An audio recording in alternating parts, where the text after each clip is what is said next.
لبيك اللهم لبيك لبيك لا شريك لك لبيك۔ بسم اللہ الرحمن الرحیم۔ السلام علیکم ناظرین، اس ویڈیو کے اندر آپ کو حج کے 5 دنوں کی ادائیگی کا مکمل طریقہ بتایا جائے گا، لہٰذا ویڈیو کو آخر تک ضرور دیکھیں تاکہ آپ کو حج کے 5 دنوں کی ادائیگی کا طریقہ معلوم ہو۔ ناظرین، 8 ذی الحجہ سے 12 ذی الحجہ تک کے دنوں کو ایام حج کہا جاتا ہے۔ حج کا پہلا دن 7 ذی الحجہ مغرب کے بعد 8 ذی الحجہ کی رات شروع ہو جائے گی۔ رات ہی کو مینا کے لیے سب روانگی کی تیاری کر لے، غسل کرے، غسل کرنے کے بعد احرام باندھے اور 2 رکعت نفل ادا کرے۔ نفل کی ادائیگی کے بعد حج تمتع کی نیت کرے۔ حج کی نیت یہ ہے: اللہم انی ارید الحج فیسرہ لی وتقبلہ منی۔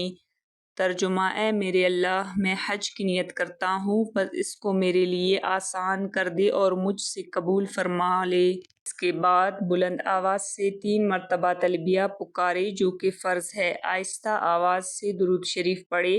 اب آپ پر احرام کی پابندیاں لازم ہوں گے۔ حج کا پہلا دن 8 ذی الحجہ مینا کی طرف روانگی عام طور پر 8 ذی الحجہ کی صبح فجر کی نماز سے فارغ ہو کر مینا کے لیے روانگی شروع ہوتی ہے، جبکہ بعض مکتبے والے 7 ذی الحجہ کی رات کو ہی حجاج کرام کو مینا لے جاتے ہیں۔ اس سفر میں تلبیہ کثرت سے پکارے۔ اس وقت اللہ تعالیٰ کو آپ کے یہ کلمات بہت پسند ہیں۔ جتنی کثرت سے عازمین حج اس کو پکاریں گے، اللہ تعالیٰ کی راحت اور اس کا قرب حضور صلی اللہ علیہ وسلم کی طفیل آپ کے ساتھ ساتھ ہوگا۔ اس کے ساتھ استغفار پڑھتے رہے اور درود شریف کی کثرت رکھے۔ ظہر سے پہلے آپ انشاءاللہ مینا پہنچ جائیں گے۔ آپ کے معلم نے آپ کے لیے خیمہ میں قیام کی جگہ کا انتظام کیا ہوگا، وہاں آپ آرام کریں۔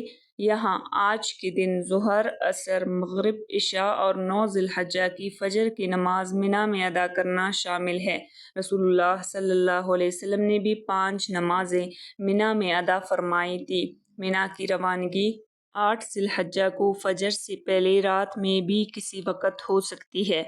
آج کا سارا دن اور ساری رات مینا میں بسر ہوگی۔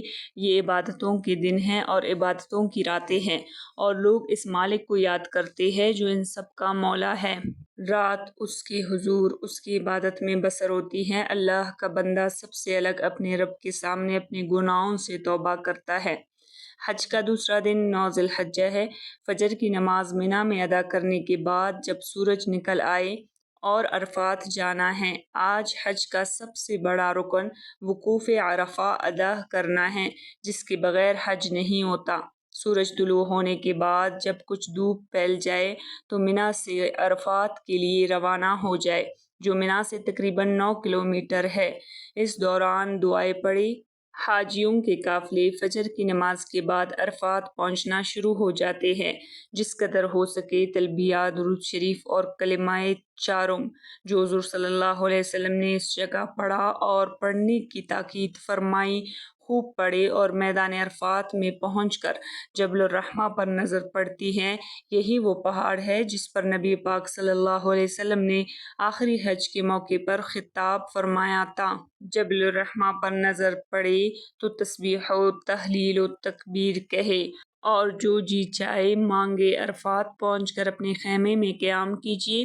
9 ذی الحجہ کو زوال کے بعد سے 10 ذی الحجہ کی صبح صادق تک کے درمیانی حصے میں احرام حج کی حالات میں کسی قدر بھی اگر عرفات میں ٹھہر جائے یا وہاں سے گزر جائے تو حج ہو جائے گا۔ اگر اس وقت میں ذرا دیر کو بھی عرفات میں نہ پہنچا تو حج نہ ہوگا، اور زوال کے بعد سے غروب تک عرفات میں ٹھہرنا واجب ہے۔ جو شخص اس وقت میں نہ پہنچ سکے وہ آنے والی رات میں کسی وقت بھی پہنچ جائے تو اس کا حج ہو جائے گا۔ سنت طریقہ یہ ہے کہ ظہر اور عصر کی نماز اکٹھے امام حج کی ابتدا میں پڑھی جائے، یعنی عصر کو بھی ظہر کے ہی وقت میں پڑھ لی جائے۔ وہاں مسجد نمرہ میں امام صاحب دونوں نمازیں اکٹھی پڑھاتے ہیں، لیکن چونکہ ہر شخص وہاں پہنچ نہیں سکتا اور سب حاجی اس میں سما بھی نہیں سکتے، اور بغیر امام حج کے اقتدا کے دونوں نمازوں کو جمع کرنا درست بھی نہیں ہے۔ جب سورج غروب ہو جائے تو بغیر نماز مغرب پڑھے پڑے عرفات سے مزدلفہ روانہ ہو جائے۔ عرفات اور منا کے درمیان منا سے مشرق کی سمت حدود حرم میں داخل ہو کر تقریباً 4.5 کلومیٹر کا میدان ہے جسے مزدلفہ کہتے ہیں۔ اسی میدان کے آخری حد پر ایک پہاڑ ہے جسے مشعر الحرام کہتے ہیں۔ راستہ میں تسبیح، ذکر اور تلبیہ میں مصروف رہے۔ حدود مزدلفہ میں جہاں بھی جگہ مل جائے بہتر ہے۔ عرفات سے مزدلفہ آتے ہوئے راستے میں مغرب کی نماز نہ پڑھے۔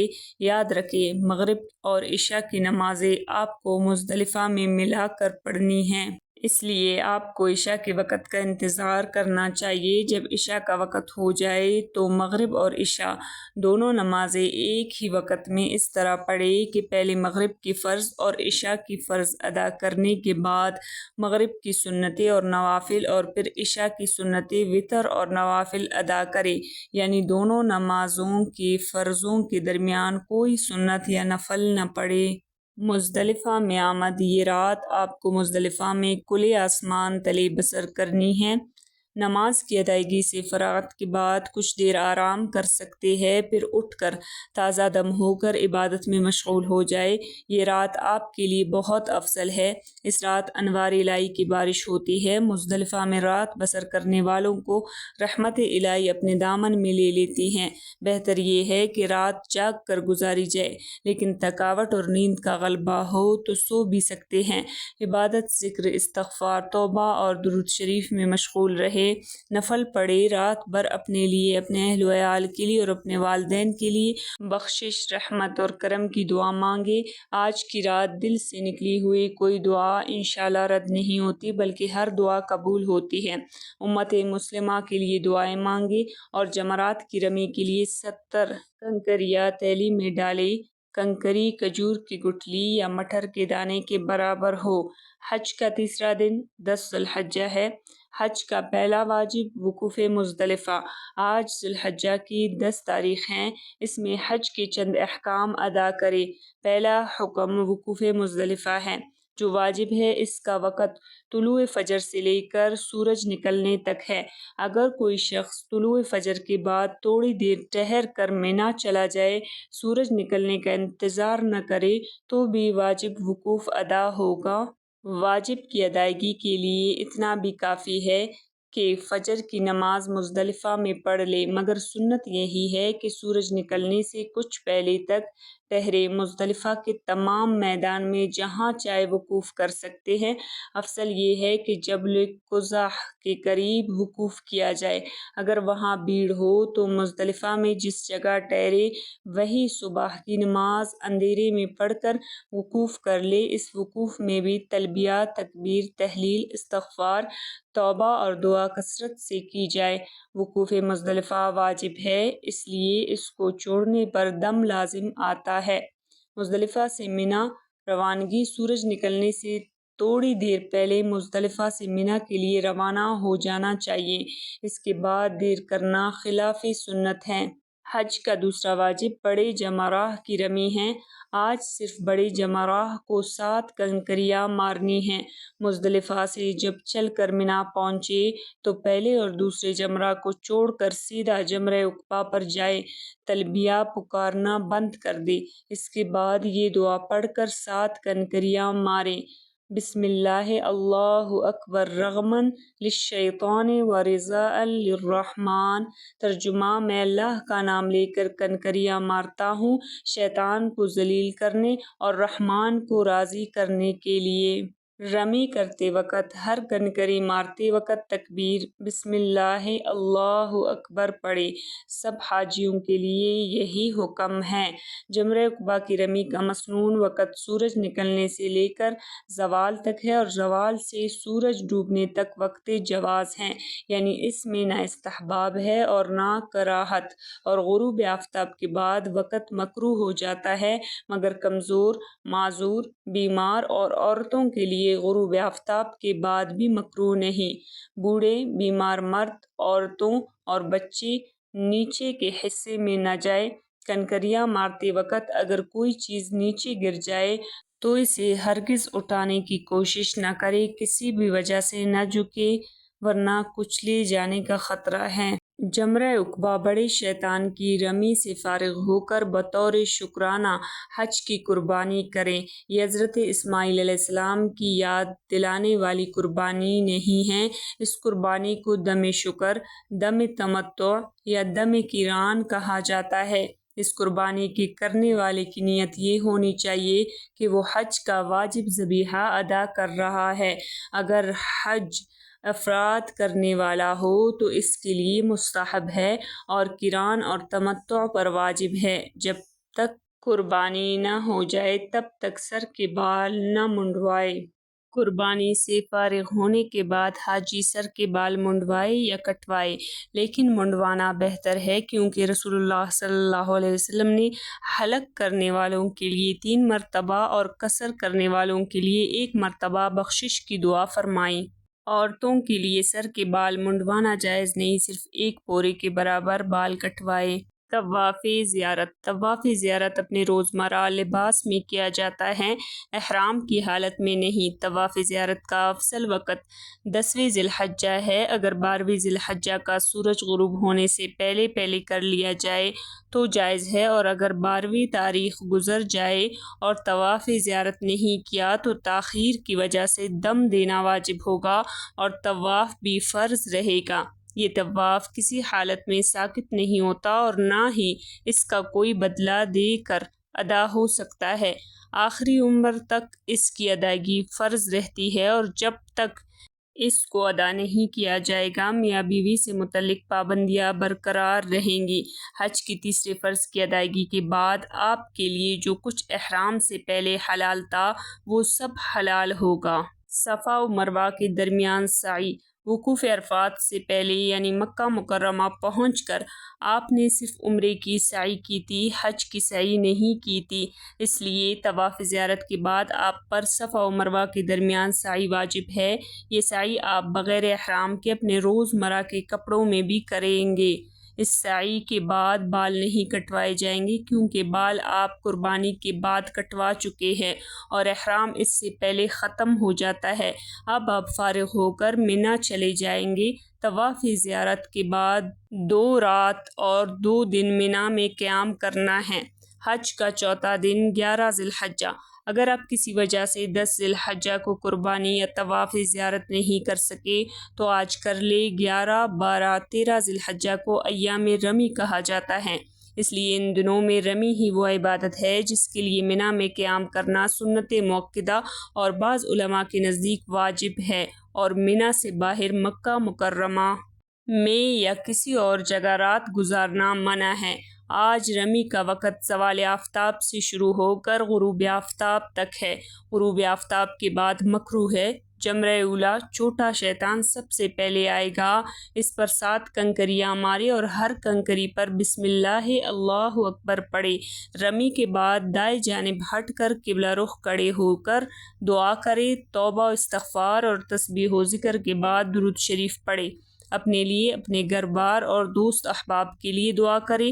اس کے بعد تھوڑے آگے چل کر جمرہ وسطیٰ درمیانی شیطان پر آئے اور اسی طرح اس کو 7 کنکریاں مارے، پھر کنکریاں مار کر دائیں جانب ہٹ کر قبلہ رخ ہو کر دعائیں مانگے، پھر اس کے بعد جمرہ عقبہ بڑا شیطان، پھر اسی طرح 7 کنکریاں اس کو بھی مارے جس طرح پہلے ماری تھی، مگر اس جمرہ پر ٹہرنے یا دعا مانگنے کا ثبوت نہیں، بلکہ اس کے بعد سیدھے اپنے قیام گاہ پر چلے جائے۔ رسول اللہ صلی اللہ علیہ وسلم نے ایسا ہی کیا تھا۔ حج کا 5واں دن 12 ذی الحجہ۔ آج کا مخصوص کام تینوں جمرات کے زوال کے بعد رمی کرنا ہے، بالکل اسی ترتیب اور اسی طریقے سے جس طرح آپ کل کر چکے ہیں۔ رمی کا وقت زوال کے بعد شروع ہوتا ہے، اس سے پہلے رمی کرنا جائز نہیں۔ زوال کے بعد غروب آفتاب تک مسنون ہے۔ بوڑھوں، بیماروں اور عورتوں کو رات کے وقت ہی رمی کرنا چاہیے تاکہ مردوں کے ہجوم سے بچ سکے۔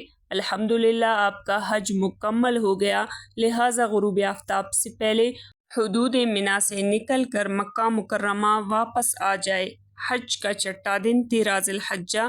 اگر آپ 13 ذی الحجہ کی صبح تک مینا کے حدود میں ہی تھے تو اب مکہ مکرمہ میں نہ جائے، بلکہ 13 ذی الحجہ کو بعد الزوال کنکریاں تینوں جمرات کو مار کر پھر مکہ مکرمہ جائے۔ زوال سے پہلے بھی کنکریاں مار سکتے ہیں۔ اگر رمی کے بغیر چلے گئے تو دم دینا پڑے گا۔ اب حج کے تمام ارکان ادا ہو چکے۔ طواف وداع۔ میقات سے باہر رہنے والوں پر واجب ہے کہ طواف زیارت کے بعد رخصتی کا طواف بھی کرے۔ اس طواف کو طواف الوداع کہا جاتا ہے اور طواف صدر بھی کہتے ہیں، اور یہ حج کا چھٹا اور آخری واجب ہے۔ اس میں حج کی تینوں قسمیں برابر ہے، یعنی ہر قسم کا حج کرنے والے پر واجب ہے کہ یہ طواف بغیر احرام کے کیے جاتا ہے، اور اس کے بعد سعی نہیں کرنی ہوتی۔ یہ طواف اہل حرم اور حدود میقات کے اندر رہنے والوں پر واجب نہیں۔ طواف وداع کے لیے نیت بھی ضروری ہے۔ اگر طواف زیارت کے بعد کوئی طواف نفلی کر لیا تو وہ بھی طواف وداع کے قائم مقام ہو جاتا ہے۔ افضل یہ ہے کہ مستقل نیت سے عین واپسی کے وقت پر طواف وداع کرے۔ طواف وداع میں طواف کے بعد 2 رکعت نماز واجب الطواف پڑھے۔ 2 رکعت نماز کے بعد حرم پاک میں رکھے ہوئے کولروں سے خوب سیر ہو کر آب زمزم پیے اور نہایت عاجزی سے دعا مانگے۔ ناظرین، یہ تھی حج کی ادائیگی کا طریقہ۔ اگر آپ نے اس ویڈیو سے کچھ سیکھا ہے تو پلیز ویڈیو کو لائک، شیئر، اور اگر آپ نے چینل کو ابھی تک سبسکرائب نہیں کیا تو چینل کو سبسکرائب کر لے۔ ملتے ہیں آپ سے اگلی ویڈیو میں۔ اللہ حافظ۔